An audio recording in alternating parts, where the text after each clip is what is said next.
You've just come home from a gathering that wasn't even particularly bad. People were fine, the conversation was fine, everything was technically fine. But somewhere between the third small talk loop and the moment someone asked why you've been so quiet lately, something in you just switched off.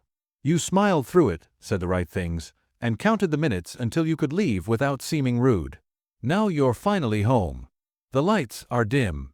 The noise is gone. And there, on the corner of the couch, your cat glances up at you for maybe 2 seconds, blinks slowly, and goes back to doing absolutely nothing. No jumping, no demands, no guilt trip for being gone. Just a quiet acknowledgement that you exist, and that's enough. You sit down, exhale for what feels like the first time in hours, and think, why does this feel so right? Why does this small, furry creature who barely seems to care feel more like home than a room full of people who were actively trying to connect with you? If you've ever felt that way, you're not broken. You're not cold. You're not bad at relationships or incapable of love. You might just be someone whose emotional wiring responds better to a different kind of connection. And today, we're going to talk about why some people feel closer to cats than to any other pet, and what that might actually say about how you experience the world. Let's start with something important. Preferring cats doesn't mean you hate dogs or judge people who love them. It doesn't mean you're antisocial or emotionally unavailable. What it often means is that your nervous system, your energy levels, and your emotional boundaries happen to align really well with the way cats exist in the world. It's not a personality flaw. It's a compatibility thing. Some people feel recharged by enthusiastic, high-energy companionship.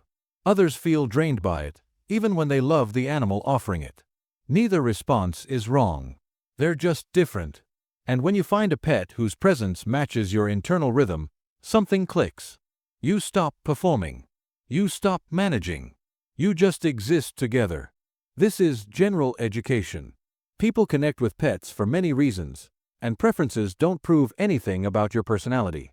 But understanding why certain connections feel easier can help you understand yourself a little better. Here's the thing about cats that often goes unspoken. The relationship you build with a cat is largely consent-based. They don't give you affection because they're trained to or because they're desperate for approval. They give it when they feel like it, which means when they do show up, curl into your lap, or headbutt your hand at 2 in the morning, it means something. You didn't earn it through commands or treats.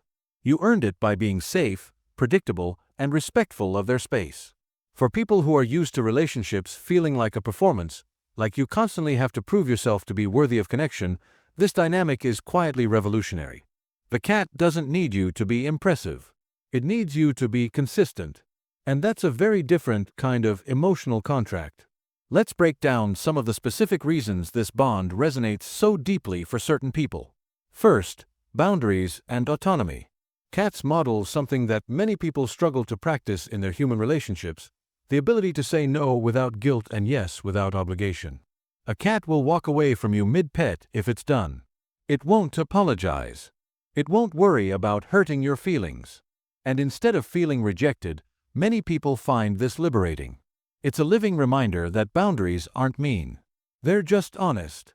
If you've ever felt guilty for needing space, watching a creature take space unapologetically can feel like permission. Second, predictability and low demands. Cats generally don't need much. Some food, some water, a clean litter box, maybe a window to stare out of for hours like a tiny philosopher. They don't need walks in the rain. They don't need constant entertainment. They don't panic when you leave or throw themselves at the door when you return. For someone who already feels stretched thin by the demands of daily life, this matters. Coming home to a pet that's genuinely fine without you, but still glad you're there, feels like relief. It feels like being chosen, not needed out of desperation, but preferred out of genuine comfort. That's quiet roommate energy in its purest form. Third, affection that feels earned. When a dog loves you, it often loves you immediately, fully, unconditionally. And that's beautiful. But for some people, that immediate intensity feels unearned. It doesn't register as real because it didn't require trust building.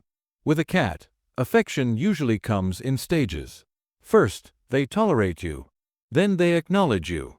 Then, maybe after weeks or months, they start seeking you out. The slow reveal makes the eventual bond feel deeper.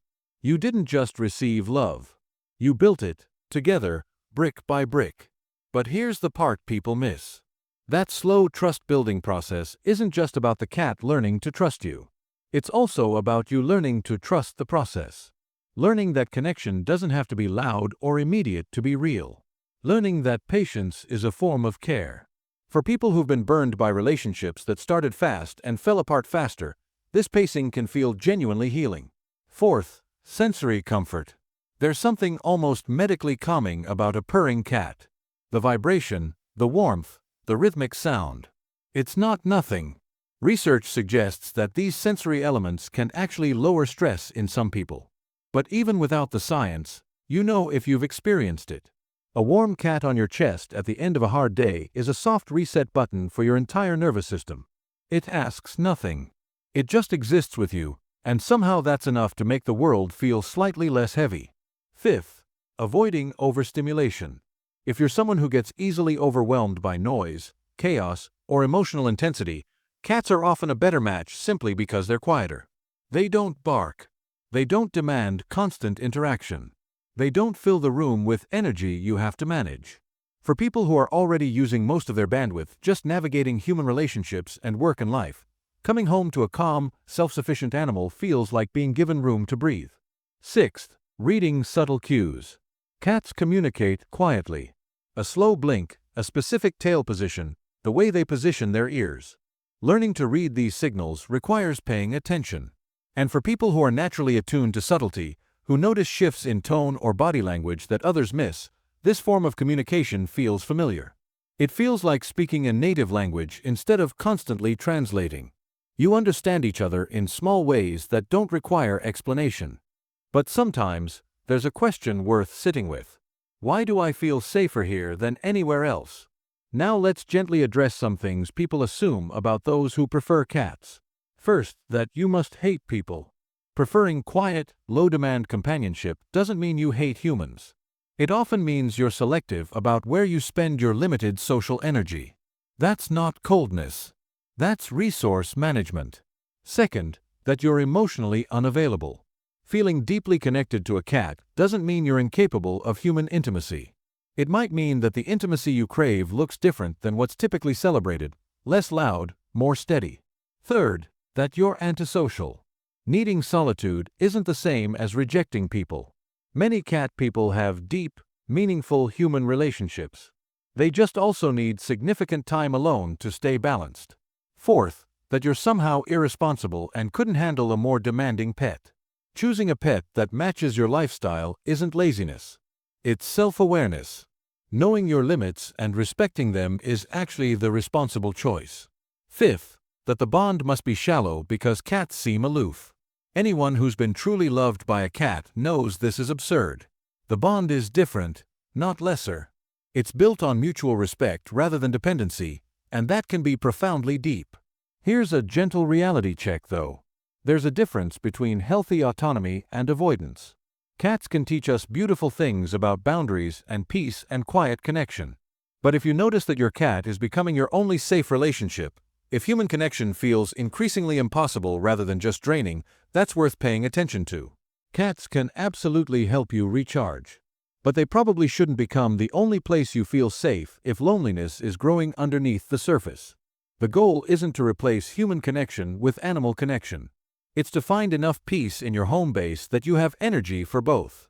Let me offer a few gentle, practical thoughts. When you need to set boundaries with people, try simple phrases. Something like, "I need some quiet time tonight," or "I'm not up for that, but thank you." You don't have to explain or justify. You can borrow your cat's energy here, honest without drama.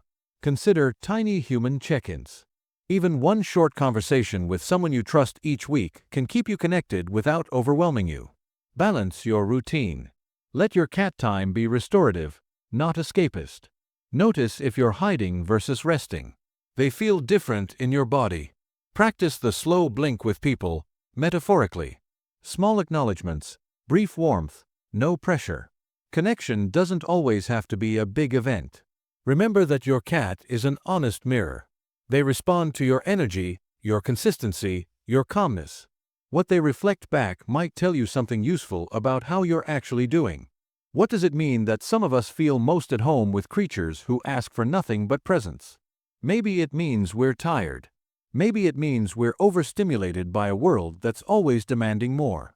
Maybe it means we've learned, through experience, that quiet love is the kind we trust most. Or maybe it just means we found our match. A small, soft, occasionally ridiculous companion who looked at us once, decided we were acceptable, and stayed. There's nothing to fix here. There's only something to understand. You're not broken for craving peace. You're not cold for loving quietly. You're just someone who found connection in a form the world doesn't always celebrate, and you stayed anyway. That's not something to apologize for. That's something to protect. If any of this felt familiar, maybe just sit with it for a while. No need to do anything. Just notice.